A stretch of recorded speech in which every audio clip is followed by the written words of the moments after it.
really tough, Dave, to get people to operate in their own best interests, especially when this is the generation that can't read the handwriting on the wall, let alone spot the wall. And, you know, I started putting some thoughts down for tonight's show, and I coined a term, and I think everyone who knows what's going on will identify with this. I'll read what I wrote. Those suffering from reality avoidance syndrome are soon to be rudely awakened. Now listen to this, the ultimate test and trial is upon us, and if you are in which you are no longer, I can't read my writing, in which you are no longer a spectator, but soon to be collateral damagized participants. Collateral damagized. Now, obviously that's not a correct word, but since nobody pays attention anymore to English, we'll just go with our own words. The Brexit, I want to make something clear. There are some people, even very, very, outspoken conservatives, that think, that this is just the blowback of the conservative elements in Europe and Britain, whether it carries over to the Netherlands, Germany, France, whatever. But, ladies and gentlemen, I want to put everybody back into perspective of one of the chief statements of the New World Order globalist Luciferian elite is simply this: order out of chaos. The Economist magazine showed the rising of the phoenix, and at its feet were burning U.S. currency. We're watching people across the world being raped, pillaged, and plundered. And when the people begin to get a voice, people think, well, you know what? Now we're going to take it back. I believe, Dave, this whole thing was engineered by them. I believe the bottom line is when they can no longer steal, plunder, pillage, or absolutely rape in the financial realm, then it's time for them to crash it and introduce the ultimate crash it, meaning the world's financial system, and introduce the most draconian, biblically evil financial system in the world. Their motto, order out of chaos, let everyone understand that. That doesn't mean the reestablishment of the United States of America. I'm on record as saying there's no political solution to a spiritual problem. However, I believe, and I've been on, the talk radio since Trump announced his running for the president, and I said, I believe God is going to use Donald Trump. In effect, he's going to be the prosecuting attorney. And a lot of people, I don't know if you're getting it, Dave, but I think you had to excuse yourself from 90 people arguing over Donald Trump. I got this email, and I think I saw your name on it, and I said, take me off. Yeah. But here's the thing, ladies and gentlemen. God used King Cyrus, who obviously wasn't a Christian. God used Nebuchadnezzar, who was not a Christian. The history of the world is filled with men, whether they're kings, potentates, princes, military figures, that even though they don't know, acknowledge, or worship the true God of heaven, they still can be used by God. I believe that Donald Trump is basically laying out the cause, Dave, and the actions that God is going to take when he judges this nation. Let's just look at the military. The military is in total disarray. And by the way, in 2008, 2009, you wrote stories on it. Obama wanted a civilian military under his command and control that he said would be equal or greater than U.S. military. Remember those articles you wrote? Absolutely, yes. And so now, ladies and gentlemen, on the front of Drudge today, left-hand column as of half an hour ago, Drudge is carrying the United Nations military vehicles. Now, Dave, I got let's just say this, a permanent resident of the Lake of Fire. He called himself G.I. Joe with a nameless email. I responded. Obviously, it came back undeliverable mail. And all I can say is that what kind of fools the disinformation people be. First of all, the presence of the United Nations in the United States has been documented for years. This poor soul that basically, I think he was just birthed in the cauldrons of hell and came into this world to, finally deny everything that he's been seeing around him. The people don't understand what the administration has defined as terrorists. You wrote articles, I wrote articles, it was on Alex Jones. Alex took on the MIAC report, all the different Justice Department reports. And so, ladies and gentlemen, let me make it easy. We are under total control now by people who hate Jesus, who hate America, who hate this country, who hate the what God has joined together. Let no man put asunder. And by the way, we're gonna watch certain individuals reap what they've sown in that realm. We've got a completely divorced from reality general population. Now, people realize things, Dave, are tough. Obviously, Ross Perot stated it when he ran for president. And by the way, ladies and gentlemen, the reason he withdrew, and I talked to a couple of people that were under Papa Bush's administration, is because he was going to be killed. And when that didn't work against him, then they started threatening his family. So Ross Perot made a statement, and I think it still stands today, that giant sucking sound you hear are jobs and people's basically futures leaving the country. The importing of all of these, quote, aliens, what we don't get, Dave, is that this is a part of a battle plan. And whether people want to admit it or not, Albert Pike, Mazzini letter, whether it was written by Pike or Mazzini is irrelevant. The blueprint was stated almost 100 and some years ago, and now we're watching it play out, that they would turn the Jews, the Christians, and the Muslims, they call them Mohammedans, against each other. And when everyone has killed everybody off, they will bring about the pure doctrine of Lucifer. And that is attributed, by the way, to the very man who wrote Morals and Dogma. And the thing is, Albert Pike. So here's what most people cannot put into their head.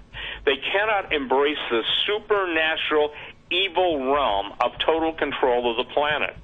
This is not a fight between the Republicans and the Democrats. I mean, good night. It's just self-opposition. They're one and the same thing anymore. But it's the ultimate fight for men's souls, for countries that will either walk in the ways of the Lord or walk away from the ways of the Lord. And I think that people had better realize that now everything is in play. There's no longer can we say, Dave Hodges, or me, Steve Quayle, that the day will come. The day is here. The day is now. And we all heard Matt Drudge's, and if you haven't, it was a classical, I would say probably the most prescient conversation on air that Alex Jones had with Matt Drudge. When Matt Drudge said he was talking to a Supreme Court justice in the days of us, Dave Hodges, me, Alex, all of those of us who are out there, I'm not just saying we're the only ones, I'm just using us as examples, will be silenced. And I want to ask people this. What is your personal flashpoint? I posted, Dave, an alert from a federal law enforcement officer who's very high-ranking and very, very much loves Jesus, but he's tougher than nails, okay? I mean, I'm going to tell you this. The guy's tough, and his resume reads like, something out of a fiction book. The point being, meaning that it is so amazing how God kept him alive through all the firefights and everything else. But he wrote about parents keeping eyes on their kids.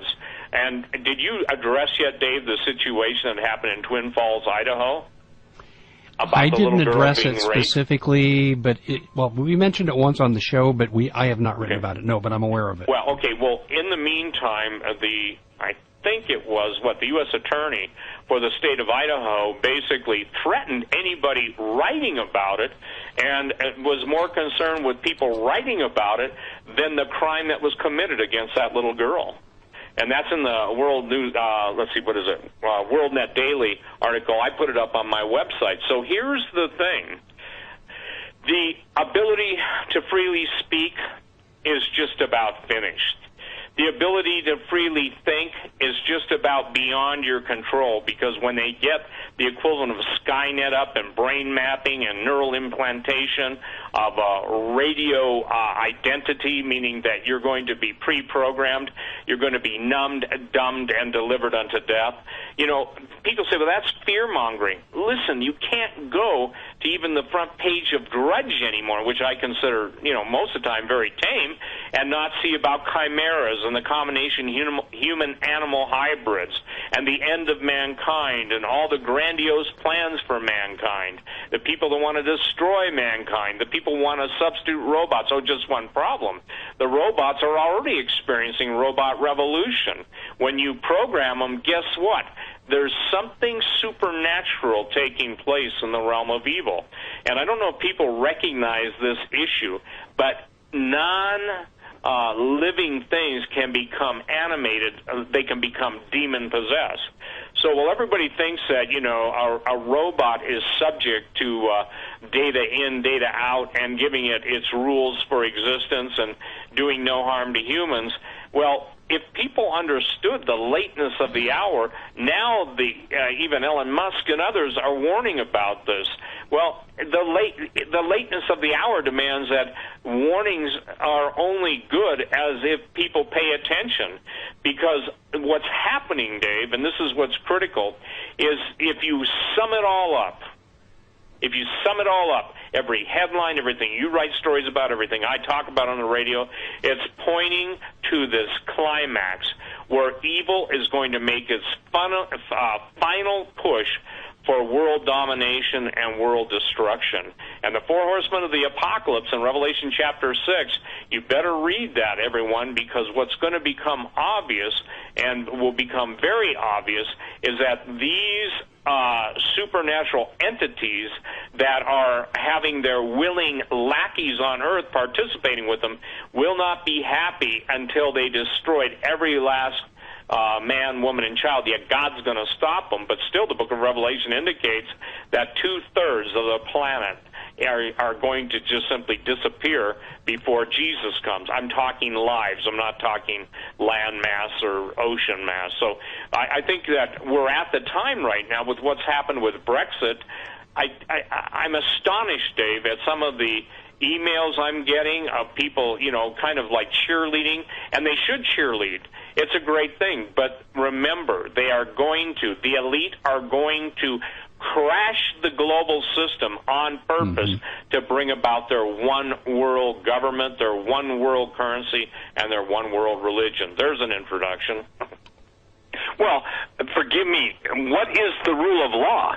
We're seeing the man of lawlessness saying, number one, and by the way, people have argued since the entity got in the White House, whether he's the Antichrist or the seat warmer. I'm in the camp that he's a seat warmer. I believe when the Antichrist appears on the scene, that obviously he's going to appear with such lying signs and wonders. But look at everything in this country now. Somebody said, well, you guys ought to talk, in front of you and I, meaning Dave and Steve, ought to talk about we're under Sharia law now. I said, good night, Chris. I said, we're not just under Sharia law. You've got everything in this country, whether it's the military, the intelligence. You have everything sympathetic to Islam, and you have everything antagonistic towards Christianity. Dave, I think the people that are waiting to see visible signs of the takeover don't understand, as they say in the South, they've been taken over already. Nation against nation is ethnos against ethnos, okay? And it's kingdom against kingdom. And it's interesting because in the book of Revelation, even the reign of Antichrist will be contested. And I think you're seeing that now by Vladimir Putin and China.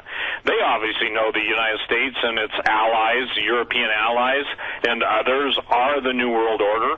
And I think what's fascinating is we're told the kings of the East are going to resist the rise of Antichrist. And what's astonishing to me is the fact that you have President Putin, and look, let me make this clear.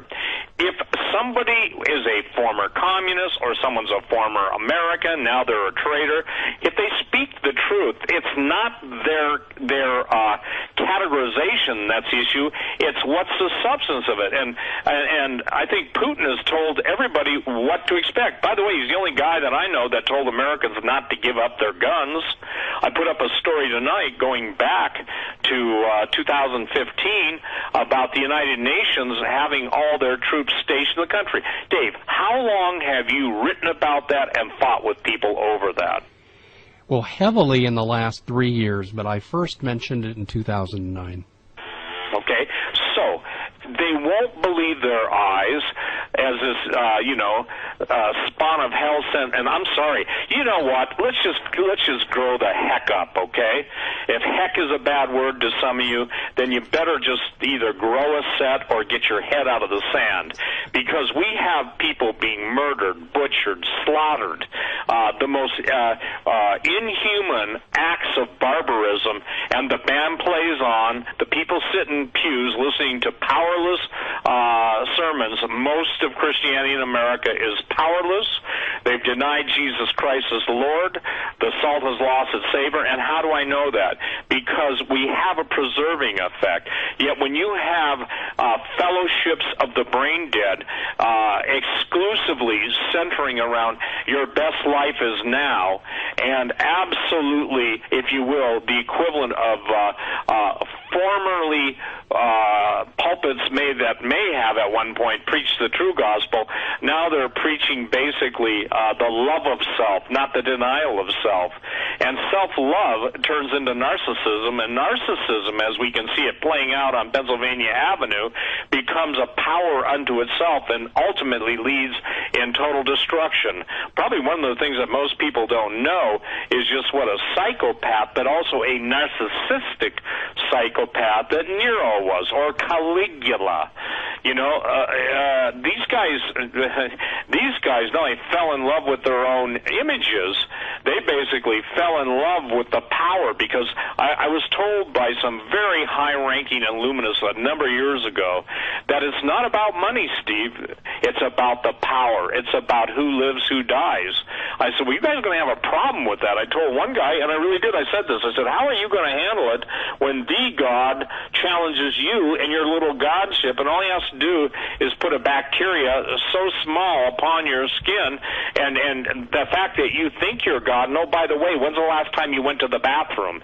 The point is that people are becoming insane, but they're also, I believe the gates of hell are open, Dave, and that's not a figure of speech that Jesus used. It was a time-based prophecy of telling people what's going to happen, that basically all hell's going to open up, all entities that God chained, hid away from us, imprisoned, etc., now they're coming back. And it's kind of like the new Ghostbusters movie, you know, and the fact that even the previous ones, I don't know where they were, 20 years ago or whatever, but there was always a supernatural element associated with it, of that which had once been locked up and contained, now being free. And here's the problem.